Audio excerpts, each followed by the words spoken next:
Good evening, everyone. It's good to see everyone. We want to finish this. Series of air, fire, water, and earth, and we've been doing a number of explorations into this, into these four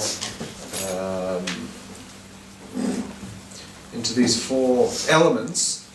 And over the last 2 weeks especially, we've been looking at Afer, Mayim and Ruach, earth, water and fire. And what we said about the earth, when we were comparing it to mankind, is it is man in his natural form, in its natural form, mankind, man and woman alike. The earth is constantly desiring to absorb. It is designed to absorb. You pour water on the earth, it gets absorbed. What then happens is the earth is ready to absorb more, and so on and so forth. So there's a constant absorption. In fact, the earth can never be satisfied, which is why the other Hebrew word, according as Kabbala teaches, another aspect of the Hebrew word for earth is oretz. And oretz, which means land, the root is rotz, resh tzadik, and rotz means to run. It's a state of flux and movement. Rotz is movement as a result of not being satisfied. That's what rotz is. So when we talk about this concept called ratzui is desire for more, and the movement to be able to get. You know, if you really want something, you have to move. If you've ever discovered at 10:30 at night that there's no milk in the fridge. There's no long life milk in the pantry, and you need milk because in the morning you're going to have coffee, and drinking coffee without milk is just not achievable in some people's homes, like my home. So at 10:30 at night you have to move. If you really want it, you have to get up, you have to get in your car, or you have to walk, or you have to run, or get on a bike, whatever your mode of transport is. And you need to move and you need to get milk. You don't move, you don't have milk. You don't move, you don't have anything. So rotz is that movement that is a result of a desire that's running. The oretz, everything that's from the earth, is constantly yearning for something more. So the adam, the adamah, the person, again, the root of adamah, earth, is adam. We come from the earth. So we are constantly seeking. And we're constantly seeking out meaning and explanation. You know, anyone that goes through anything in life wants to know, why did it happen? Why did this happen to me? People are constantly seeking for meaning. If you had all the money in the world, you would not feel satisfied, because what you don't have with money is, well, money has nothing to do with it, is meaning. You need meaning. Without meaning, nothing is really satisfying. So we're constantly on a quest for meaning. So we find meaning. Mankind can find meaning. Charity gives people meaning. Study gives people meaning. We can find things. And we do find things. And not only can we find things, but we can invent things like values. Mankind invents values.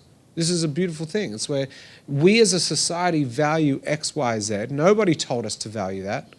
There's no God that said you have to value this. There's no anything that has told us that you need to value something.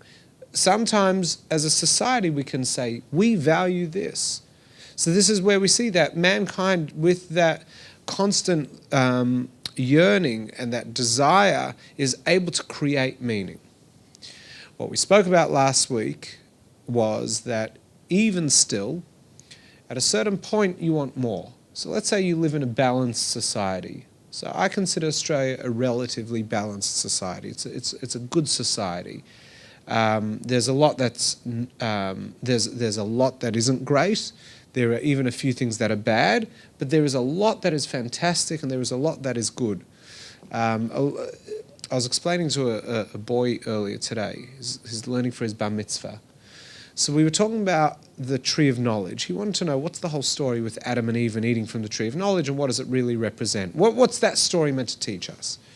So I explained to him what the Abarbanel explains and what's developed in Kabbala, which is that the tree of knowledge, I didn't quite explain it to him in the detail we'll go through tonight, as you'll see, but the tree of knowledge was not knowledge. There's not even a comma there. If you call it the tree of knowledge, you've put a full stop where there are another few words. It's the tree of knowledge of good and bad. That is what it's called. The Eitz Hadas Tovara. It's the tree of knowing what is good and what is bad, but the fruit of what is good and bad, while it was the tree of knowledge of all that is good and bad, because it was from the weak is a mix of darkness and light, anyone that would have ingested that fruit became a knower of good and bad.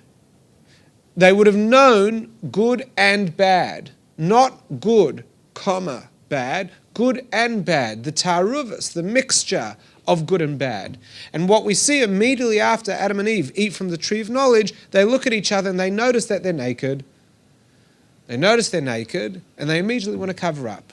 What was wrong with their nakedness 5 minutes before? Because 5 minutes before, their nakedness was all good. You're a beautiful person, I'm a beautiful person.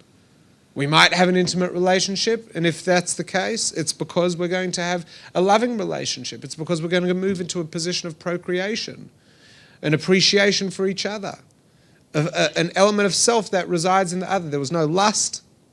There was no selfish desire. So the observation of the other in their nakedness was the observation of emes. It was oir, it was light. They looked at the other one physically and they saw energy and light radiating. Not light like light, but light as in the absence of another word for what it is that we're trying to relate to. That sort of light. Oir. There was this beautiful oir coming out. Then they eat, they don't see oir anymore. They see nakedness. They see what they want to see. But that doesn't mean they become bad. They've got elements of selfishness and elements of selflessness. Selfishness can lead a person to bad. Selflessness leads a person to good. They become a mixture of both. That's what the tree of good and bad is. So I was talking about how Australia's got a lot of good. I was going to say that people always can kvetch, Australia's a bad country. I kvetch. Australia has done bad things historically, and not everything in Australia is good. But a lot of things are good. And often it's the things that make this country good that you can find fault in this country, and the things that you can find fault in this country are often what makes it good. I'll give you a good example. In Australia, people suffer from a concept called tall poppy syndrome. In Australia, succeeding is not a celebrated thing like it is in America. In Australia, if you are too good, eventually people are going to turn on you. The public will turn on you. They're waiting for a good scandal. In Australia, we celebrate the blue collar, we celebrate the middle class, we celebrate hard work, and we celebrate mateship. We celebrate these things. And so that's a good thing because there's a commonality. There's a camaraderie, there's a community. No one is better than anyone else. I can give you a hand and you can give me a hand. That's a beautiful thing. But at the same time, we're lacking the celebration of someone who achieves. We're not happy for this multi-millionaire. It's like, well, good for him. Meanwhile, us hard-working Aussies, the Aussie battler, that's really the main thing. There's that mateship and that beauty in the commonality of us all striving and trying together brings us together. But if you break that mold, or you're not one of the boys, or you're not one of the girls, or you're not one of the we become afraid, we don't like, and that's why Australia has taken a long time in some ways to really embrace multiculturalism. We say we're multicultural, but it's taken a long way. I think we are today a far more multicultural society than ever before, despite what the ABC and any other channel wants you to believe. But people in this country want us to believe that we are a racist country. I don't believe we are a racist country. I believe there is racism in this country. But to label Australia as racist, I think Australia was. I think there's been a beautiful emergence, and there's a lot of work to go. But I wouldn't say that we're stuck in the 60s anymore in this country. Now, but that progress and the lack of progress is all a mixture of what is good and bad with this country. It's a bit like America. What America, who many people, America is the golden Medina. It's a beautiful country. It's a Medina shel Chesed. It's built on kindness. It's built on opening the doors. The Statue of Liberty sums it up. What does it say? Bring me your weak and tired. The poor. That's America. That's America. It's the country where the poor can become multimillionaires. Now, many poor people have remained poor, but the success of America is that people who gave it a chance often, more frequently than in other countries, were able to make a level of success that was unprecedented in other cultures, in other societies, other countries. But at the same time, that's the very same culture that allows for a level of greed and materialism and other things. So it's a materialistic society. Well, it is, but it's also a beautiful society where anyone can make it. So you can't say a country is good or bad. The same thing that you will find good in a country is the bad of a country. The same that is bad in a person is the good in the person. It's a taruvus, it's a mixture. That's what makes this world so complex, that very few things are inherently bad. And very few things are inherently good. Everything is inherently potentially good. But then it's also potentially bad. But while it exists, it's not bad, so it's definitely leaning towards good, but it's not good. Nothing good has necessarily happened. My computer's, when it was brand new, it wasn't bad, but it could access a lot of bad things. You know how much you can access, how much damage you could do to the world with my computer? You know how powerful it is? It's got a couple gig of RAM, a few gig of RAM, 4 gig of RAM, whatever, 8 gig maybe, get on the internet. I can do who knows what. And you know what? I can also do who knows what good. So is the computer good or bad? It's neither. But it's definitely not bad. And it's made to be able to do anything. So I would say it's neutral. It's neutral to the good, because bad's too negative. But until someone does something with it, it is what it is. So after Adam and Eve ate from the tree of knowledge, it brings a mixture. This country, that's what I was talking about. So this country is good and bad. So we have a lot of good things going on here. And, you can be involved in a lot in this country. Be involved in charities, be involved in things. Then you go, but you know what? I'm missing something. And Australia is a secular society. It's a secular society, so it's a man-made society. It's got Christian values, but it's mostly a man-made society. And it is what it is. And you go, I need something more. I need something more. And people all around the world need something more. I don't know what it's like the truth is I have no idea what it's like in Islamic societies, but I don't know if there are any other religious societies in the world besides Islamic society. Are there any other countries that are religious? I don't know if India is a religious country. It's a country with lots of religion. I'm not sure if it's a religious country, as in it's governed like Islamic countries that have Sharia law. It's a religious country. I'm not sure if that exists outside of Islam. So by and large, most of the world is a secular place, and secular means there's a lot of man-made. So you quest for more. So what do you do? What do you find? You find this in many, many cultures, that people, they're doing charity and they're doing nice things and they're reading books and they're getting an education, and then they need something more. So they adopt a tradition. This is very common amongst Jews, tradition. And the tradition brings a new level of satisfaction, tradition of doing. So we have a Pesach Seder, we go to Shul on Rosh Hashanah Yom Kippur, we have Chanukah, and depending on how traditional you are is how much you do. And you do as much as brings you satisfaction and meaning. So I'm very traditional. I do Shabbat every week. I go to shul every week. I go to shul during the week. I fast many times a year. So I'm just more traditional. You say that's called religious. There's no such thing as religious. You either do more or you do less. You either feel more or you feel less. That's religious, that's not. I don't know who drew the line to say that's traditional and that's religious. We're all traditional. Some of us do a lot of tradition, some of us do less tradition. So we do tradition and it brings us a whole new level of warmth. That tradition, we said last week, is called mitzvot.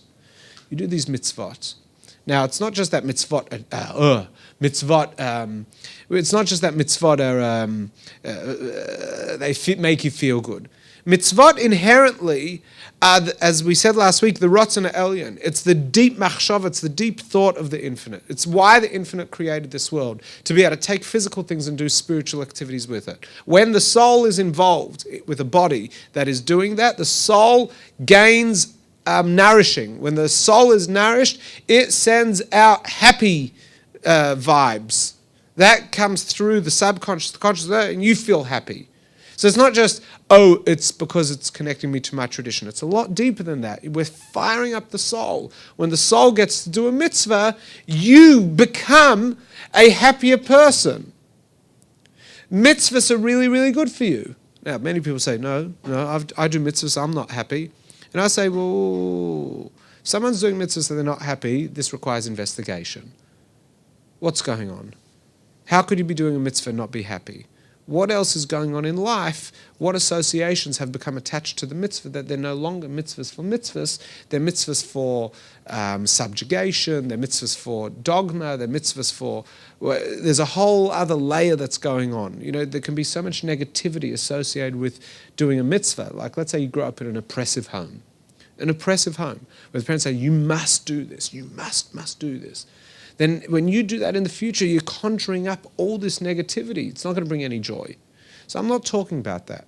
That's not for tonight. I'm talking about for a person who hasn't got that negative association, you find a mitzvah that speaks to you and you do it. That's mayim. That's the water flow. It brings, that sense of water on the parched throat. It brings a certain, what's the word? Not satisfaction, more. I want something more than fulfill. What? It quenches. It's what? What's the word? Slake. That's a good word. I've never heard of it. Slake. So that feeling of when you just need a cold drink of water and that's mayim. That's what mitzvahs do to the soul. But you can be doing lots of mitzvahs and then you're like, but I need something more. I need something deeper. There's someone in the room. Michael's a bit like that. I need something more. So, more. Well, what more do you want? For more, we go to Ruach. Ruach, which we spoke about quite a bit last week, air, is bittul. Air is hot, it's cold. It moves up, it moves down. It's neutral. No, it's totally flowy. More than water. You never have an avalanche of air. You have an avalanche of water. You never have an avalanche of air. You never go, all that air just came and killed everyone. You don't have the air came and demolished. You can have wind, but the air, as in the gas, that nature is it's a much softer thing. And Torah is called Ruach. And that's what we spoke about last week. Torah, literally Torah, the academic texts of the Torah and the Talmud and Kabbala and Mishnah and the Mefarshim and the Midrashim, these things are not just academic scholarly texts.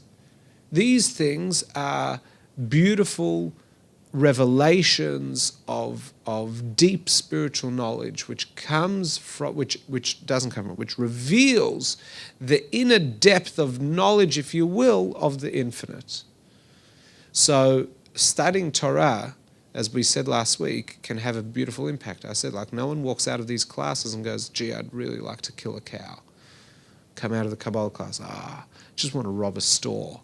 You come out of the Kabbala classes, we're subdued, we're thoughtful, there's a larger world. Yes, there's war, yes, there's crime, yes, there's good, yes, there's bad. What does it all mean? There's a very deep journey that it takes us on. However, you'll never meet someone that goes, I finished learning. If someone is truly learning, like a philosopher, a spiritual quester, they're never like, yeah, that's about it. You might have, that's about it for today. My head's going to explode. But you never go to someone like, yeah, I used to read, but actually I don't need to read anymore. You have people like, I've run out of time to read. Can't fit reading into my schedule. But you don't get people go, no, I've read everything there is to read. I'm done. Such people are dangerous people. Keep away from such people. Keep away from people that have it all worked out, because they usually don't.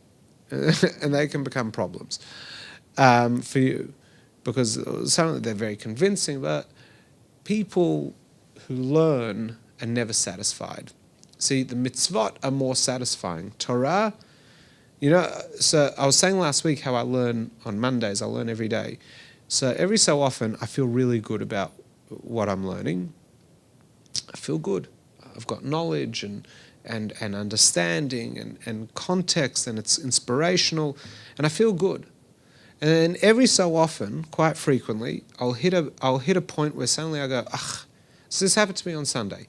On Sunday I was working something out with the 10th Sphira. So I was just, do I have it here? No. Something with the 10th Sphira. So I was writing it all down, masculine, feminine, upper 3, middle 3, lower 3, macro, micro, just getting a whole lot of thoughts down. And then I'm like, gee, this is all so confusing. There are a whole lot of elements that I don't know. Now, if someone was there, they're like, oh, Menachem, what are you? This is excellent. And I'm looking at him like, this isn't excellent.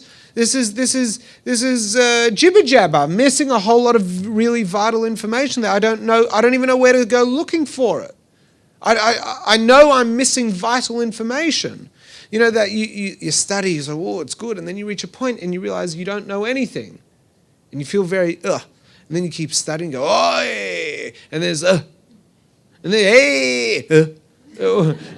What's that? Because you go up, and then you realize, Rabbi Nachman of Breslov, he has a beautiful vart about growth. So we've got oranges in the water. So he once had a chassid come to him and he's like, I'm really struggling. Like life is bitter and I don't seem to be achieving. I have very few moments of happiness. So Rabbi Nachman said it's like an orange. Life is like an orange. I think he said it's like an orange.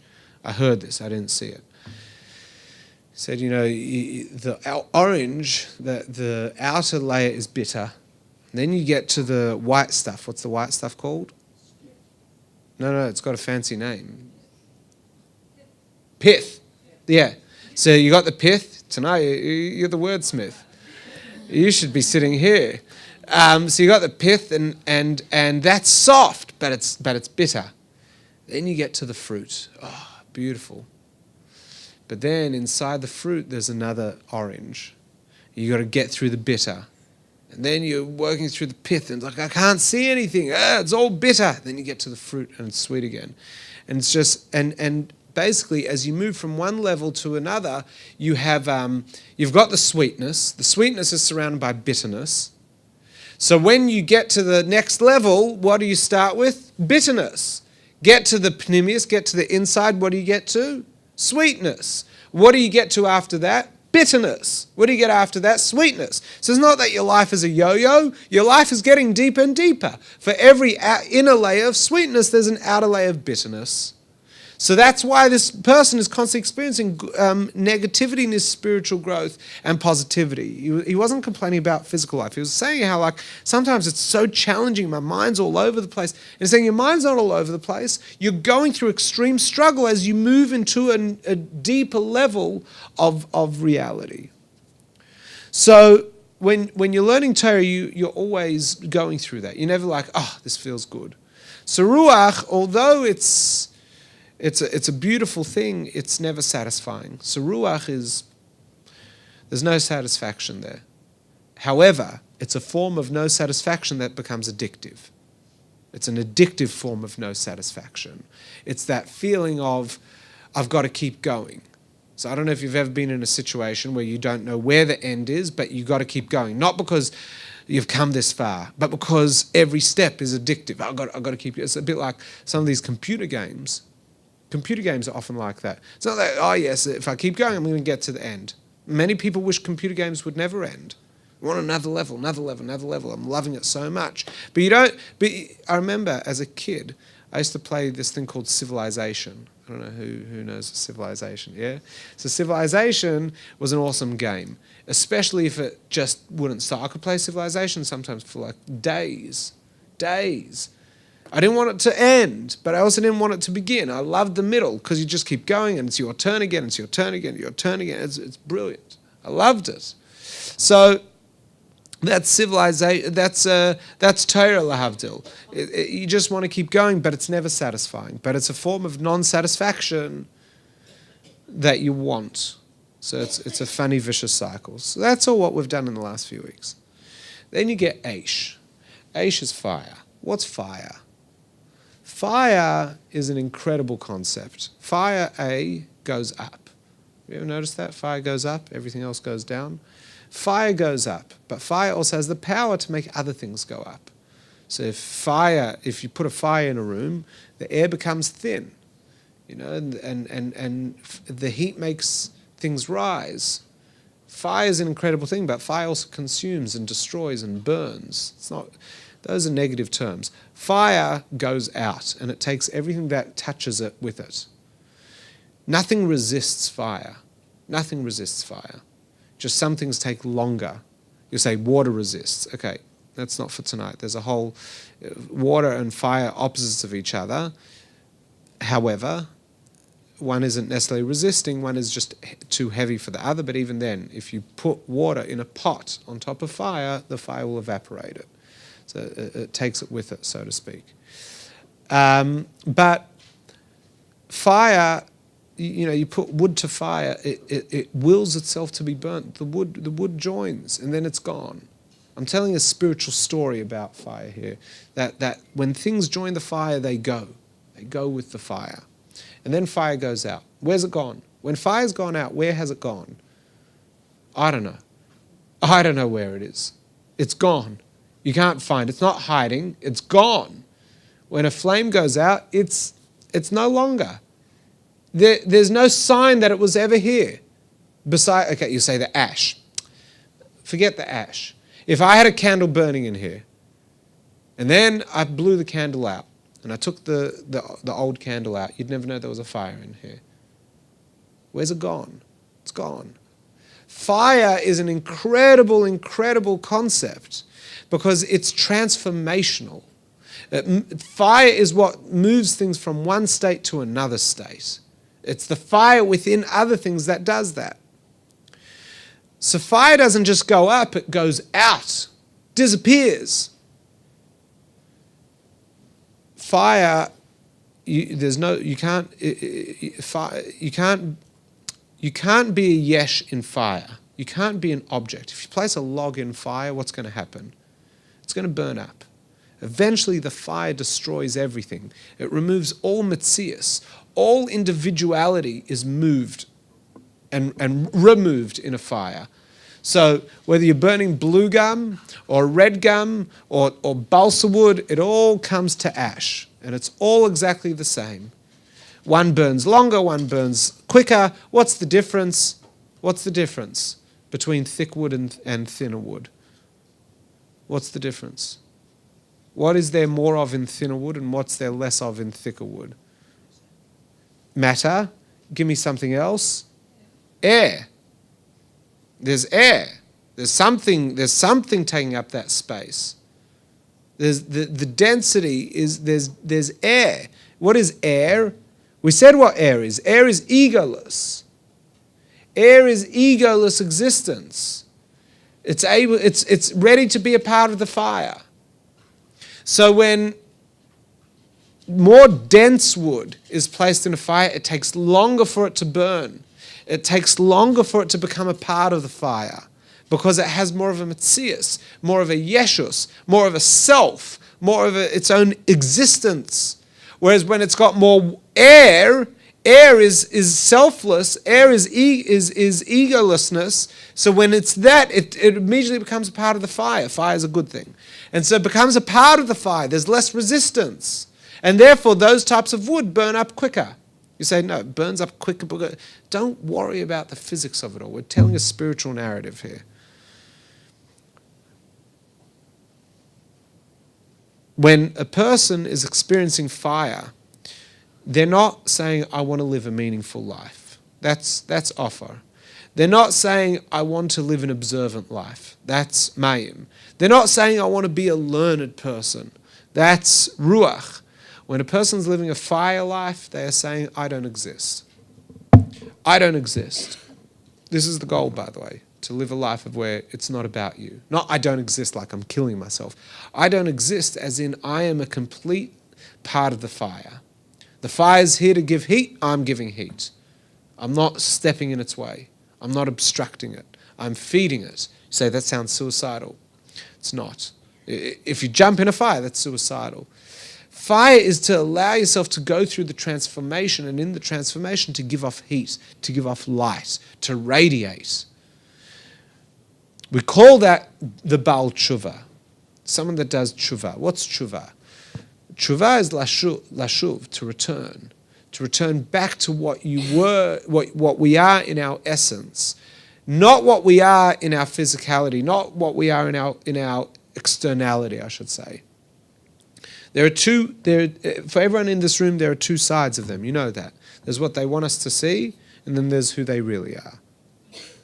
All of us are like that. None of us let ourselves out completely. We all put on a show. We put on a show. This isn't falseness, but when you're talking to a little kid, you put on this whole show for them, like, "Hello, how are you?" When you're talking to an old person, you also put on a show. "Hello," have you ever noticed that? You're talking to your lover. It's like, "Hey," you're talking to somebody you never met. Why, hello there. Different shows. You get the more cold show, you get the warmer show, you get the old show, you get the young show. Always a show. It's always an external personality. We can't let ourselves out. If we do, it scares the living daylights out of people. You ever walked up to someone and go, "Hey, I was in prison once, but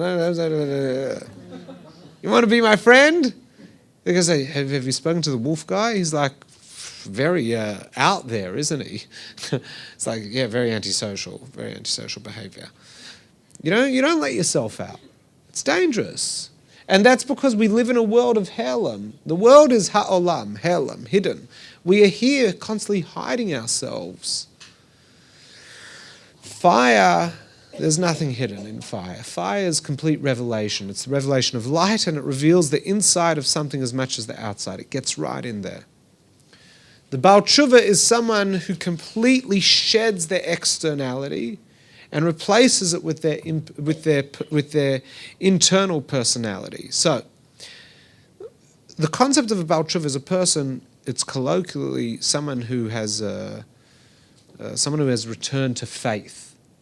I don't like that, but let's just go with that. Someone who has returned to faith. A person who's returned to faith is often a very antisocial person. I don't know if you have anyone in your family who grew up non-religious and then they became religious, but it's a very painful experience. Suddenly they have to change the dishes over. Suddenly this food's no good, that food's no good. They're not driving on Saturday. They're eating outdoors on Sukkot. They're blowing ram's horns on Rosh Hashanah. No kosher bread even on Pesach. Hanukkah, they're lighting candles galore. There's wax everywhere. These people, and then they only wear black and white, or they only wear this, and they're suddenly dressing like that, and they only cover their arms, and they cover their knees, and they're this, and then they're wearing a hat, and they're growing their beard, and they're not shaving anymore, and the moustache is always long, and cappuccino gets stuck in it. And they're like, and then they're mumbling. You go with them to a kosher restaurant with them, and they're like, so what was that? And then they're afterwards, the waiters, "Can I bring you anything else?" But they're already benching. The waiter doesn't understand. No. And then you say, you're making a bit of a fool of yourself. And they say, "Make a fool? I'm living with God. Those people are the fools." You get this all of a sudden they're like, whoa, their whole life has turned around. What's going on? That's the Baal Tshuva. The Baal Tshuva is someone who no longer is at all concerned for the external reality of the world. Now, that has to be tempered. You can't just do that. Why? You can if the whole goal of existence is to be selfish. If you want to be selfish, make all the life changes you want. But the world wasn't created to be selfish. The world was created to take everyone on a journey. We're all taking each other on a journey. Have you ever noticed that? Everyone here, we're all taking each other on Monday nights for most of the hour. I talk, other times you talk. We're all taking each other on journeys. We're existing together. We're growing together. It's great.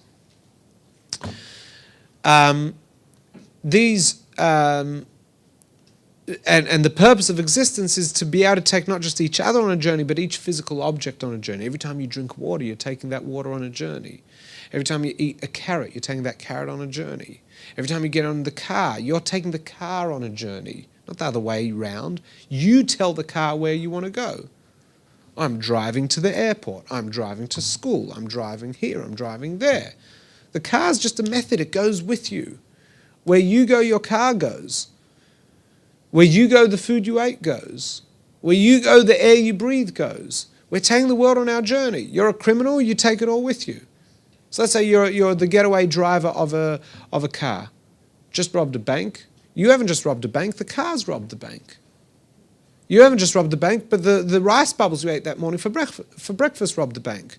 Which means all those rice plants, which means all those people in wherever rice comes from. I don't know where rice comes from in this country. Wherever the rice comes from, all those people that picked the rice, they came along with you. And the water that the rice absorbed. And the milk. And the cow that the milk came from. It all goes with you on the journey. You're taking all those souls with you. Do something positive, all those things go with you. Let's say you drive a school bus. You don't drive a school bus. You drive, the bus drives, the leather seats drive, everything's driving kids to school. Everything's getting on board with this spiritual journey of education. We're always taking things on a journey. So when we go on that journey, it's important that we not alienate anyone, but we take people with us. The Baal Tshuva struggles with that. The person who's gone through that incredible change within struggles with that because their inside is their outside. They're just loose. They're just out of control because no longer are they bound by the limitations of the external corporal world. And that's fire. Nothing stands in its way.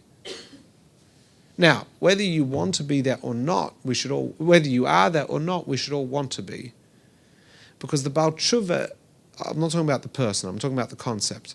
The Baal Tshuva, the one who is able to reach that stage of tshuva, is not thinking. No one ever became, no one goes through transformation because they were thinking. No one goes through transformation because someone told them to. People go through transformation because of an experience. That experience may involve an intelligent intellectual process, or it may not. Many people, they experience something and go, right, I want to change because of that experience. It's not like it makes sense to. Often it doesn't make sense to. So we should want that. We should want to grow and not be limited to our fears and our externalities and our material quest. We should want to grow for growth. And if not, we should at least desire to grow. So we desire the Aish. Have you ever noticed that people gravitate, ever noticed the way people respond to fire? You know, if there's a fire, what do? You stare at it. You ever notice fire is very captivating. Fire is very captivating. It's a beautiful thing. Humans are drawn to fire. Can you imagine what it would have been like the first time they had fire? What that experience would have been like? Like, would not have been able... I don't know if the first time seeing water was as mesmerizing as the first time seeing fire. Fire's amazing. And the things that fire does for us, can you imagine a dark world without fire? Fire is incredible. It's transformational.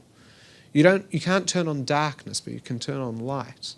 So fire is this highest form of transformation. Nothing stands in its way. Or if it stands in its way, fine, it's more strong in that moment, but ultimately fire. This world can flood, but what happens if we get too close to the sun? We'll burn. Get too far from the sun, we freeze. The sun, that fire is the power of it's incredible. So when we talk about Eish, Afar, Mayim, Ruach, and Eish, we're not just talking about 4 elements, we're also talking about 4 stages of growth.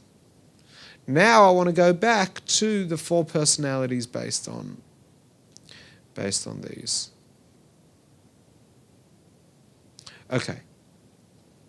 So 3 weeks ago, we spoke about fire, water, air, and earth.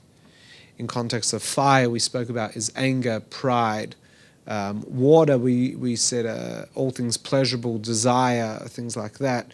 Air is where it's lacking substance, it's frivolous, it's boasting, it's idle. These are negative personality traits that come through the four elements within us. Earth is heaviness, so melancholy, depression, loss of hope. These are very earth-heavy types. And in the positive, fire is striving, water is giving, connecting, air is spiritual, it's idealistic, earth is grounded, humble, etc.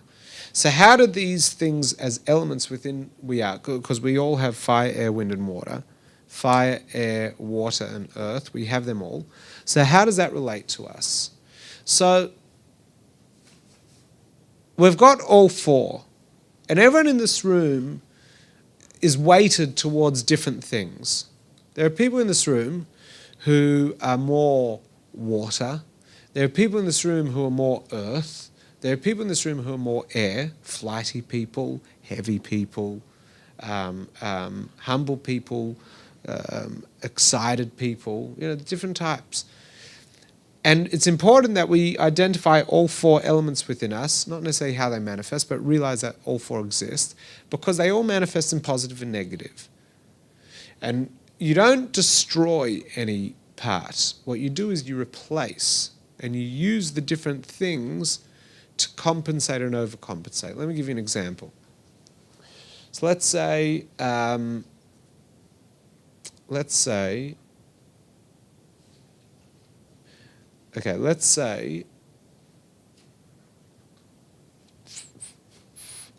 fire. Let's say negative fire. You've got anger. Let's say you've got anger. So what's the counter to anger? Don't fight the anger.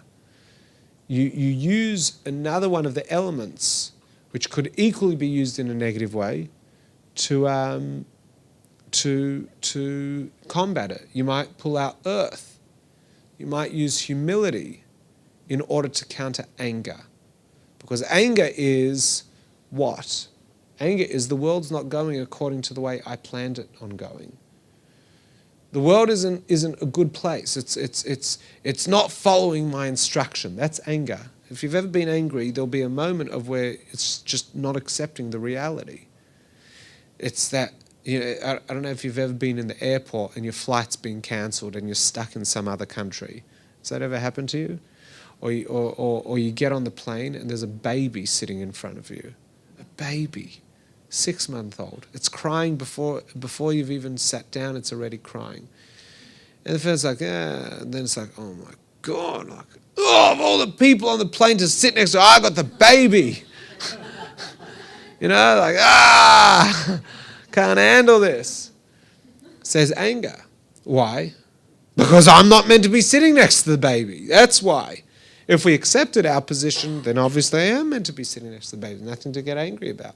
Anger is when you think you should have had control over the situation and it's not going the way you want. That's anger. So you need to ground yourself. Earth is a good place to start. You bring out the earth. You bring out the earth. You bring out the earth, and what's the earth? Whoa. Heaviness. Heaviness, my friend. You're just a speck of dust. You're not God. You don't know why this is the situation. Just accept it. Be here right now. Sitting behind a baby. That's where you belong. You're not fire, earth. But earth is a bad thing. Earth is like complacency. So that's the negative. Here you see, I've just ordered a dose of complacency when you're sitting behind the baby on the plane. So is earth good or bad? So it just depends. Do you have an awareness of what is the correct thing or not? And when you have that awareness, you start realizing I need to employ a bit more air, a bit more water, a bit more earth. Kabbalists will then go take it a step further and recommend certain prayers which are earth, fire, or water or air-based, certain foods, certain things to change the spiritual character of who you are by increasing your air, lowering your water, etc., etc. I don't know much about that. I know it exists. I don't dabble in that. It's not my approach to life. Some people love it. Some people love a good dose of Kabbalistic dietary recommendations. I'm not into that because with it comes are the repercussions. When you start messing around with the system, especially if someone doesn't know what they're doing, it can cause a lot more damage. It's like if someone doesn't know what they're doing and they're mixing water and fire, they're going to put out the fire. Or if they don't know what they're doing, they're going to evaporate all the water. All they want to do is make a cup of tea. But you don't know what you're doing. You don't know the ratios. You don't know how hot the fire is meant to be. You don't know there's meant to be metal, earth. You need earth. Metal is earth. You need earth between water and fire for them to coexist. You need air in order to help the fire spread to the water. You need all the elements in every situation. They're all there, but you need them ordered in the same way. So we don't muck around with them by feeding one over the other. But what we do is we tamper with them internally by understanding what should be more dominating at any set point. How do you work that out? We need a system. You need a system. What's your code for life? How do you decide what's right and wrong? And don't tell me you follow your gut. Anyone that follows their gut is again, a lot of dangerous people. Don't just follow your gut. You need a higher order. What's the higher order that we live with? What's the legal system we live with? You don't just go, well, I felt like killing that person was an important thing. No, it's not an important thing. The law says you're not allowed to kill. I felt that money should have been in my pocket, not that person's pocket. That's a nice feeling to have, but no, that's not how things work. We don't just follow our feelings. We have to have a higher order in life. So what's our higher order? If you haven't got one, use Australian law. Australian law is a good place to start. Great place to start. Pretty fair country. You want something higher, adopt a spiritual system. The spiritual system allows you to not only know what is right and wrong, but it allows you to understand your place within the situation. So, if you're with people, no, I'm not going down the example just yet. So, knowing that then allows you to have a moment of consciousness. So how do you have consciousness? So today there's a beautiful practice called mindfulness. Mindfulness is very popular. It's also not entirely our tradition, but let's just go with the basic stuff developed in labs. There's nothing wrong with that. The basic breathing, being aware, you know what I'm talking about, yeah? Just completely get in tune with what's going on, sensory-wise, just emotion-wise, thoughts-wise, just take stock. You do it, you close your eyes, you take a few deep breaths, and you listen to the breath, and then you expand your listening to your mind and to your chest and your feelings, etc., and you know what's going on. You know how you're feeling. Then you expand it to what specifically am I thinking? What am I feeling? Hatred? Jealousy? What's the feeling that's dominating right now? And then you move into a deeper state. If you have a higher system, if you have a spirituality, if you have a legal system, you go, is this a correct feeling to have? So I know that in some traditions don't judge. I'm very into judgment. After you've suspended judgment, allow the judgment to come in. So don't judge initially. First, you have that awareness. Then you use your platform to judge. You don't get all gvura dik on yourself. You don't use gvura, judgment, until you've got a platform to judge from. So you sit there and you go, oh, I'm feeling these feelings. Oh, you're feeling those feelings, are you? Why are you feeling those feelings? So, why am I feeling those feelings? Because that person wronged me. So, oh, that person wronged you, and why are those feelings emerging? It's like, oh, I feel threatened. I feel threatened. It's interesting, and because you feel threatened, you think that you should feel a feeling of wanting to kill that person. You think you should feel a feeling that you want to rip this person apart. No, I'd never really rip them apart. I just feel that I could rip them apart. So then the higher system comes and says, oh, that's not a value that we believe in. That fire, that hot-headed nature, that's got to be dealt with. That's got to be dealt with. How am I going to deal with it? I'm going to employ another strength. Anyone that says they can't, they can. They just sometimes need help. That help might need to come from a psychologist. That help might need to come from a mentor. That help might need to come from a friend. That help might need to come from a sibling who's just giving encouragement, pat on the back. You just have that feeling, and you replace it with a different feeling. It's the earth or the water, whatever. So it all starts with you have to have a higher order and a higher system that can govern. And then you have to have the awareness. Of course, we're talking about a higher system that you tap into, that you buy into. Then you have a higher, and then you use your consciousness and your awareness and then your ability to make a choice in order to use whichever one is appropriate or combination of ones that are appropriate to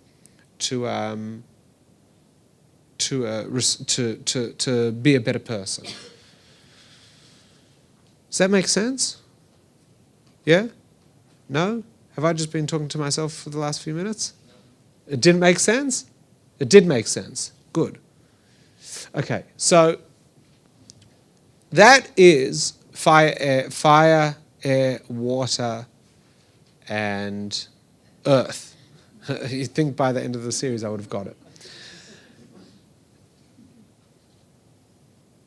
You can now see how they exist everywhere, as personality types, as characters in the Talmud, as angels and all sorts of things. They're everywhere. So what we need to be doing is spending more time noticing it everywhere and sensing it so that we can work with it, both to combat the negative and to strengthen the positive. So have we got any questions on this, on what we've discussed tonight? No? I thought your hand went up. So if there isn't, then we're going to do a bit of meditation, if that's okay with everyone. Okay, so if you want, you can just sit still in your chairs. And I'd just like you to take a few deep breaths in and out.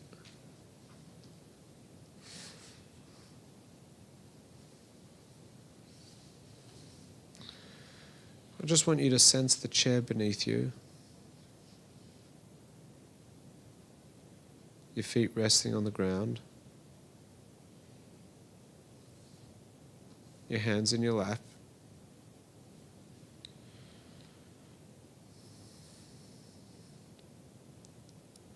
Just be familiar with any sounds that are filling the room.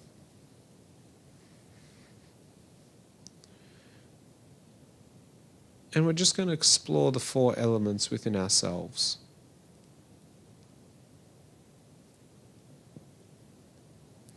So we're going to start with fire. Do you find within yourself that there's a tendency towards anger or pride, craving attention, hatred or strictness? That you find that you're a visionary, that you strive, have great passion. If these are qualities that you find are very strong within yourself, just file that piece of information.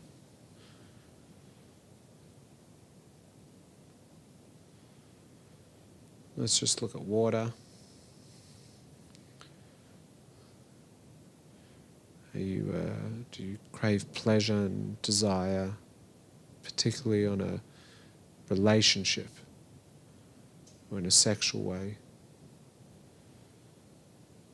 Does money play a major role in your life? Not does it play a role as in do you need it, but is it something that you're always thinking about and wanting more of? You find that you you suffer from jealousy? Or on the flip side, do you find it quite easy to give and be charitable towards others? Do you find that you connect with other people, that you're flexible?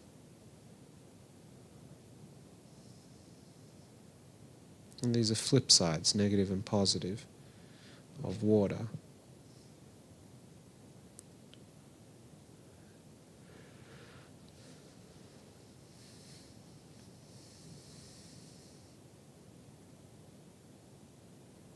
And then in air, do you find that you're a person that boasts or talks a lot? Or perhaps you're quite spiritual and idealistic and esoteric in the way you process.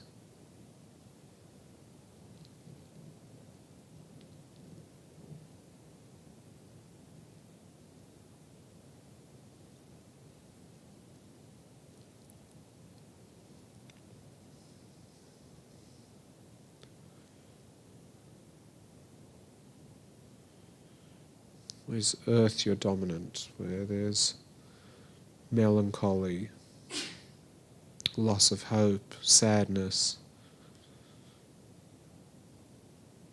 Or are you a grounded person? Are you humble, trustworthy, good at compromise?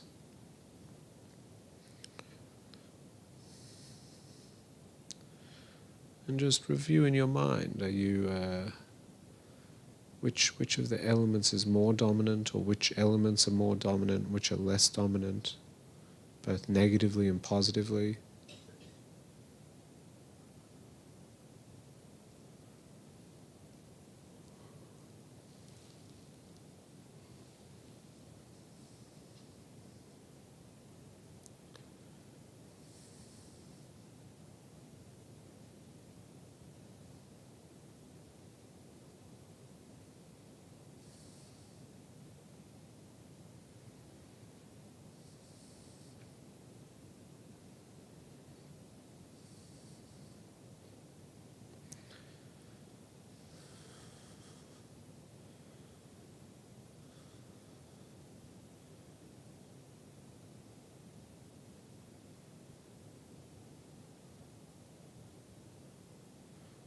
And by identifying these within ourselves, we're all the more richer and more knowledgeable about who we are, our unique characters, our unique sets of challenges, and our unique assets.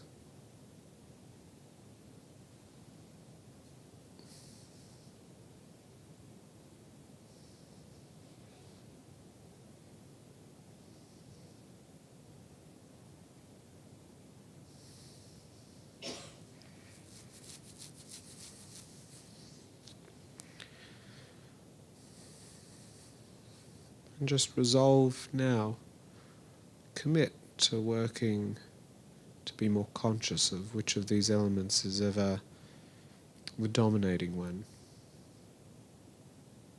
And just by being aware of it already, you ensure improvement, and a better version of yourself is always at the fore.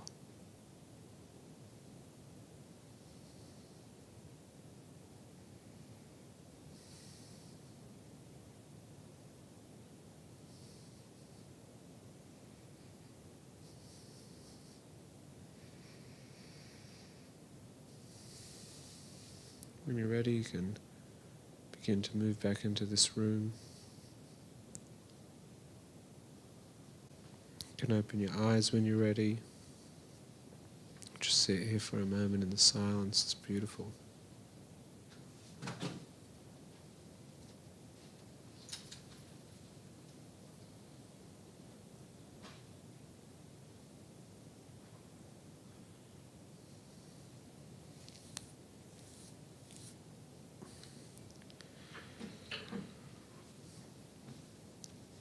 So this is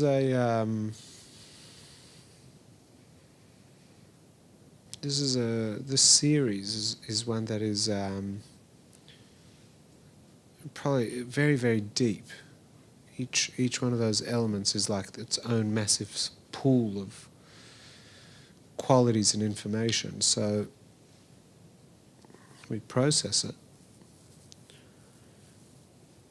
and we now just live the rest of our life trying to constantly improve and make sure that the right things are being dominant and that the other things aren't.